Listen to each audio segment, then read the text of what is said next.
नमस्ते दोस्तों।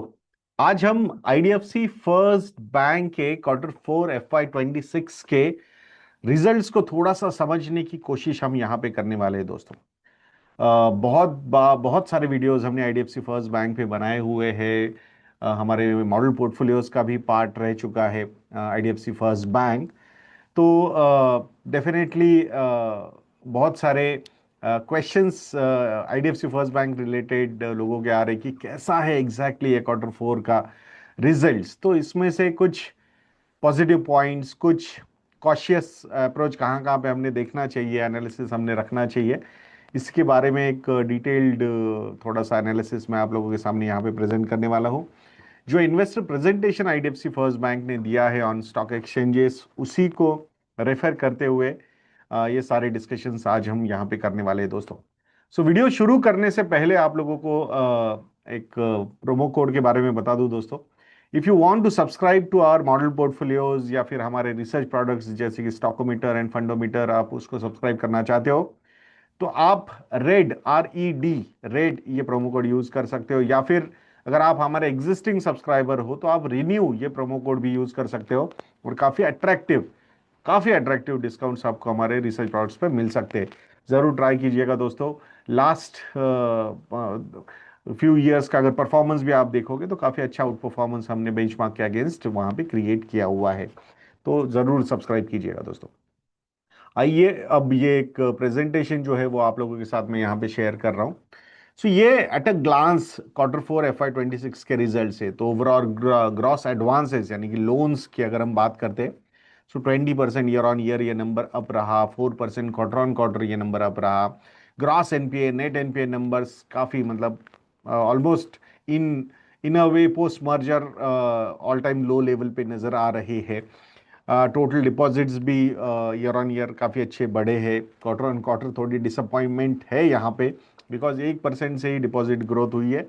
सो आई थिंक जो एक बैंक में जो फ्रॉड का केस हुआ, तो कहीं ना कहीं उसका एक छोटा सा निगेटिव इम्पैक्ट जो है वो हम यहाँ पे सिक्वेंशियल ग्रोथ में नजर हमें दिख रहा है। कासा डिपॉजिट्स की अगर हम बात करते हैं तो ये क्वार्टर ऑन क्वार्टर ये 2% से गिरा है। So that was also majorly because of the end of the quarter में जो वो फ्रॉड की केस सामने आई थी, एम्प्लॉय फ्रॉड की केस थी ये। बैंक का मतलब this this particular risk, employ risk, ये हर बैंक के साथ हो सकता है। But year on year CASA deposits 24% से बढ़े हैं। कासा रेशियो भी यहाँ पे घटा है क्वार्टर ऑन क्वार्टर 49.8%। तो ये सारे नंबर्स हम देखेंगे। And the most important part जो है ये जो core operating profit and profit after tax, ये जो बोला है इन्होंने, तो यहां आप लोग देख रहे होंगे normalized core operating profit and normalized profit after tax. इसको थोड़ा सा समझेंगे, क्योंकि जहां रिपोर्टेड नंबर है कोर ऑपरेटिंग प्रॉफिट का 1492 करोड़ रुपीस, बट अगर वो फ्रॉड नहीं होता तो ये नंबर होता 2137 करोड़ रुपीस। यानी year on year up by 32%, quarter on quarter up by 10%। और एक्चुअल क्या हुआ, 7.8% ईयर ऑन ईयर गिरा है एंड 23% क्वार्टर ऑन क्वार्टर ये नंबर गिरा है। वही चीज अगर प्रॉफिट आफ्टर टैक्स की हम बात करते हैं तो 319 करोड़ रुपीस का प्रॉफिट रिपोर्ट किया है बैंक ने, जो ईयर ऑन ईयर 4.9% से बढ़ा है, क्वार्टर ऑन क्वार्टर 36.5% से ये घटा है। बट अगर ये फ्रॉड नहीं होता तो ये प्रॉफिट आफ्टर टैक्स आता 746 करोड़ रुपीस का, और ये ईयर ऑन ईयर 145% से बढ़ता, और क्वार्टर ऑन क्वार्टर ये ऊपर होता 48% से। और इसी मतलब ये क्लियर जो डिस्क्लोजर्स बैंक की तरफ से आए, इसीलिए मार्केट ने आज रिजल्ट को रिवॉर्ड किया है। आज जो स्टॉक 5% से बढ़ा है उसके पीछे के ये कुछ रीजंस है, ये हमने यहां पे समझना बहुत ज्यादा जरूरी है। ठीक है। बाकी अगर ये प्रेजेंटेशन आप देखते हो तो वहां पे अच्छा, ये सॉरी, कैपिटल एडिक्वेसी रेशियो की भी बात कर लेता हूं। तो कैपिटल एडिक्वेसी रेशियो भी 12 basis point year on year बढ़ा है, but 62 basis points quarter on quarter यहां पे ये घटा है। तो इसका भी नतीजा कहीं ना कहीं इस पर्टिकुलर इवेंट का इंपैक्ट हमने सिक्वेंशियल कैपिटल एडिक्वेसी रेशियो नीचे जाने में भी हम यहाँ पे देख रहे हैं। ये भी समझना बहुत ज्यादा जरूरी है हमारे लिए। अब नेक्स्ट जो है, बाकी है उनका रेगुलर प्रेजेंटेशंस होते हैं, इसमें ज्यादा मतलब कुछ डिफरेंस होता नहीं है, बट मेन पॉइंट्स पे थोड़ा सा, that is page number 28 in this presentation, इसको थोड़ा सा हम देखते हैं यहाँ पे। तो ये है कॉस्ट ऑफ फंड्स। तो कॉस्ट ऑफ फंड्स जो है ये अब मिड टीयर बैंक्स के साथ लेवल अप हो रहे हैं। सो जब ये मर्जर हुआ था, at that point of time IDFC first bank का जो कॉस्ट ऑफ फंड्स था वो 7.8% था, और ये अब ऑलमोस्ट 180 बेसिस पॉइंट से नीचे गिरा है, and now it is at 6%, which is almost equal to mid tier banks जो है उनके साथ ये आ चुका है। So which is a positive thing. So जो मतलब लेगेसी डिपॉजिट्स जो थी बैंक के पास, वो कहीं ना कहीं अब ये नॉर्मल डिपॉजिट्स में कन्वर्ट होते हुए हम देख रहे हैं, which is a very very positive sign. So ये समझना यहाँ पे जरूरी है हमारे लिए दोस्तों। नेक्स्ट अगर हम बात करते हैं तो ये है क्रेडिट डिपॉजिट रेशियो। सो हमने पॉजिटिव चीजें तो देखी, बट ये जो चीज है ना कि यहाँ क्रेडिट टू डिपॉजिट रेशियो जब मर्जर हुआ था 137% का था, वहां से ये कंसिस्टेंटली घटते आ रहा था, और मार्च 2025 में this particular number was 93.9%, but अभी ये नंबर फिर से फ्रॉम 93.9% से 96.4% तक ये बढ़ा है।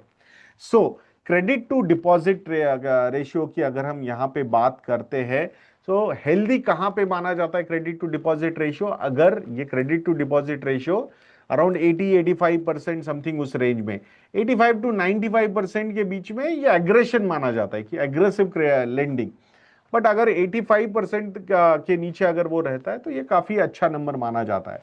सी, हर एक बैंक का एक डीएनए थोड़ा सा अलग होता है। So aggression in all those things, हम अगर आईडीएफसी फर्स्ट बैंक के निम्स के बारे में भी बात करेंगे, नेट इंटरेस्ट मार्जिन के बारे में भी, तो compare to other big banks वो हायर लेवल पे है, बट वो उनका डीएनए है। So managing it in a better way, risk management उनका काफी अच्छा है। So when I had discussions with VV sir also, so at that point of time also he said that he when he was running an NBFC, so the kind of cost of funds he was having, तो उसके comparison में I think जब एक bank है, deposit collection compared to NBFCs will be on a easier level. So I think all those factors definitely are working well for the bank, and that's why their NIMs are also on a higher side. तो ये समझना भी यहाँ पे हमने जरूरी है। But ये credit to deposit ratio will be more than happy अगर ये 95% के नीचे ही रहेगा, और अगर 90% के नीचे जाता है और तो मतलब थोड़ा सा और थोड़ा एक सेफर अप्रोच होगा। Growth numbers could disappoint in that particular case, specifically अगर एडवांस ग्रोथ की हम बात करते हैं, but still I think risk manage करके कैसे प्रॉफिटेबिलिटी बढ़ाई जाए, आई थिंक उसी पे ज्यादा से ज्यादा फोकस यहाँ पे होना चाहिए। देन जो नेक्स्ट जो चीज है दैट इज कासा रेशियो की अगर हम बात करते हैं, तो यहाँ पे हमने पहले ही जैसे हाईलाइट किया था वो रिजल्ट एट अ ग्लांस में, तो दिसंबर 2025 में CASA ratio was 51.6%, now it is at 49.8%। Average CASA ratio यहाँ पे बड़ा है, बट स्टिल आई थिंक जो इवेंट हुआ है, स्पेसिफिकली अगर हम बात करते हैं जो fraud related issue, I think कहीं ना कहीं थोड़ा बहुत तो इम्पैक्ट इसका होगा ही होगा, we can not deny that. But overall अगर ईयर ऑन ईयर हम बात करते हैं, मार्च 2025 से लेके मार्च 2026 तक, ये कासा रेशियो जो है वो 289 बेसिस पॉइंट से यहाँ पे बढ़ा है। और एवरेज कासा रेशियो की अगर हम बात करते हैं, so last year it was at 46.5%, now it is at 50.4%, तो ये एक्चुअली बढ़े हैं। सो एवरेज अगर हम कासा रेशियो देखते हैं तो यहाँ पे ये बढ़ता हुआ हमने देखा है, so that is a positive sign. But still वो event later part of quarter में हुआ है, सो दैट्स वाई थोड़ा बहुत तो ओवरहैंग यहाँ पे उसका चल सकता है। दैट्स व्हाट नॉर्मली ऐसे इवेंट्स का जो ओवरहैंग होता है वो ईयर लॉन्ग चलता है ऐसा माना जाता है, बट ये काफी ज्यादा सेटल हो गया, उन्होंने ऑलरेडी ऑपरेटिंग एक्सपेंडिचर में उसको कॉस्ट ले ली, प्रॉफिट्स नीचे आ गए। सो ऑल दोज फैक्टर्स उन्होंने क्लियर कर लिए, and now there are discussions going on कि लीगल बैटल जो चल रही है उसमें recoveries are also expected. So अगर रिकवरीज वहां पे होते हैं तो डेफिनेटली आई थिंक आने वाले क्वार्टर्स के प्रॉफिट्स में वो पॉजिटिव नंबर्स हम देख सकते हैं। सो लेट्स सी। देन अगर पेज नंबर 33 पे हम चलते हैं, तो यहां हमें दिखता है बैंक का collection efficiency which is very very strong, 99.6%। Excluding micro finance. और अगर माइक्रो फाइनेंस की हम बात करते हैं तो ये जो परसेंटेज था एमएफआई कलेक्शन एफिशिएंसी, ये प्री क्राइसिस लेवल पे आ चुका है। मतलब जो आप लोगों को पता था ना कि मतलब सब सही चल रहा था, ऐसा लग रहा था आईडीएफसी फर्स्ट बैंक के साथ, एंड देन ये माइक्रो फाइनेंस के एनपीएस या स्ट्रेस लेवल्स वहां पे सामने आए, and that's where the efficiency collection efficiency decreased or reduced. So from 99.7% it went down to 96.9%. Now again it improved, and currently, that was in quarter 4 FY26, the collection efficiency MFI microfinance collection efficiency is again 99.7%. So that's a very positive thing. So in a way ये जो stress था MFI book में वो कहीं ना कहीं दूर होता हुआ हम यहाँ पे देख रहे हैं दोस्तों। Next one is page number 41 पे अगर हम चलते हैं तो ये नंबर है gross NPA number. So gross NPA number all time low level पे नजर आ रहे। सो मर्जर बोलिए या पोस्ट प्री मर्जर बोलिए, पोस्ट मर्जर बोलिए, so these are the lowest numbers. So gross NPA number overall at bank level is at 1.61% and net NPA number is at 0.48%. तो ये हमने यहाँ पे समझना जरूरी है। Then and it's continuously downward trend हम देख रहे हैं gross and net NPA numbers में। देन पेज नंबर 44 की अगर हम यहाँ पे बात करते हैं तो वो है क्रेडिट कॉस्ट। तो क्रेडिट कॉस्ट की अगर हम यहाँ पे हम बात करते हैं तो दिस नंबर इज एट 1.63%। ये नंबर अगर लेस देन 1% रहेगा ना, that is the best thing जो मेजरली बड़े बैंक्स आईसीआईसीआई एचडीएफसी बैंक में हम देखते हैं। अगर ये नंबर 1 to 2% होता है तो इसको गुड नंबर, स्ट्रॉन्ग नंबर माना जाता है।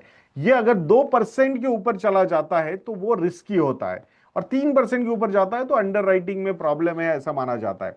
सो हम अगर देखते हैं Q1 FY26 में this particular number was at 2.69% and now it is at 1.63%. What is credit cost? This is nothing but loss। मतलब अगर आपने 100 रुपए के सपोज लेंडिंग दिया हुआ है, आपने 100 रुपए का एवरेज लोन बुक है आपका, और प्रोविजंस फॉर बैड लोन्स जो आपके होते हैं, सो उसको क्रेडिट कॉस्ट माना जाता है। So if bank gives ₹100 loan and if ₹2 goes bad, then the credit cost is 2%। So less than 1% अगर ये क्रेडिट कॉस्ट होती है तो एक्सीलेंट माना जाता है। ये 1 to 2% में हेल्दी माना जाता है, 2 to 3% में रिस्की माना जाता है, और मोर देन 3% अगर ये नंबर होता है तो it is called as it is stressed या पुअर अंडर राइटिंग मानी जाती है वहां पे।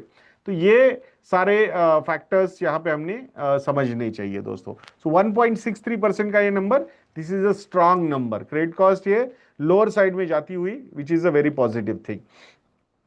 देन नेक्स्ट जो है वो हम थोड़ा सा जो फाइनल नंबर्स बैंक के आए हैं उसको थोड़ा सा देखते हैं। तो यहाँ पे पेन पॉइंट्स, एंड अगर वो पेन नहीं होता तो पॉजिटिव क्या होता है इसको थोड़ा सा समझते हैं। तो ये क्वार्टरली जो नंबर्स है क्वार्टर 4 के, तो यहाँ पे आप देख सकते हो कि जो ऑपरेटिंग एक्सपेंडिचर है, this particular operating expenditure compare to last quarter ये बहुत ज्यादा बड़ा है, ऑलमोस्ट 700 करोड़ से ये जो बड़ा है।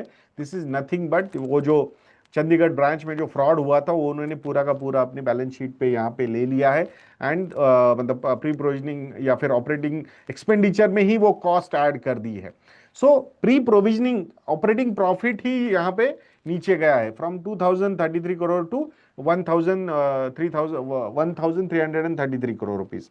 सो दैट्स व्हाई ऑपरेटिंग प्रॉफिट जो है वो यहाँ पे गिरा है, प्रोविजंस का नंबर भी यहाँ पे गिरा है ओवरऑल। सो ये जो फ्रॉड का नंबर था वो प्रोविजन में नहीं डाला है, उन्होंने सीधे ऑपरेटिंग एक्सपेंडिचर में ही डाल दिया है। सो अब यहां पे अगर हम प्रॉफिट आफ्टर टैक्स का नंबर देखते हैं तो 503 करोड़ रुपए से घट के 319 करोड़ रुपए हुआ है। अगर ये फ्रॉड नहीं हुआ होता तो क्या होता? This is the number. अगर ये फ्रॉड नहीं हुआ होता देन जो ऑपरेटिंग प्रॉफिट होता वो 2137 करोड़ रुपीज होता, एंड जो नेट प्रॉफिट होता वो 746 करोड़ रुपीज का होता। सो ईयर ऑन ईयर ये नंबर बढ़ता 145% से, क्वार्टर ऑन क्वार्टर ये नंबर बढ़ता 48.4% से। सो नॉर्मलाइज्ड इनकम स्टेटमेंट है ये, एक्सक्लूडिंग वन टाइम इंपैक्ट जो क्वार्टर 4 में फ्रॉड का हुआ है। अगर वो नहीं होता तो ये नंबर्स काफी अच्छे नजर आते, और मार्केट को लग रहा है कि भाई अगर ये अभी एक बार सॉर्ट आउट हो जाएगा सो उसके बाद again bank will be on positive territory, क्योंकि efficiency levels, collection efficiency levels are again at all time high level और चल रहे 99.6%, 99.7%। तो ये सारे फैक्टर्स अगर हम देखते हैं तो काफी अच्छा ये रिजल्ट होता। सो इन अ वे, मतलब द क्वेश्चन इज कि ये लॉन्ग टर्म स्टोरी इंटैक्ट है क्या आईडीएफसी फर्स्ट बैंक की? तो अभी तो वैसे ही लग रहा है कि long term story is intact for IDFC first bank.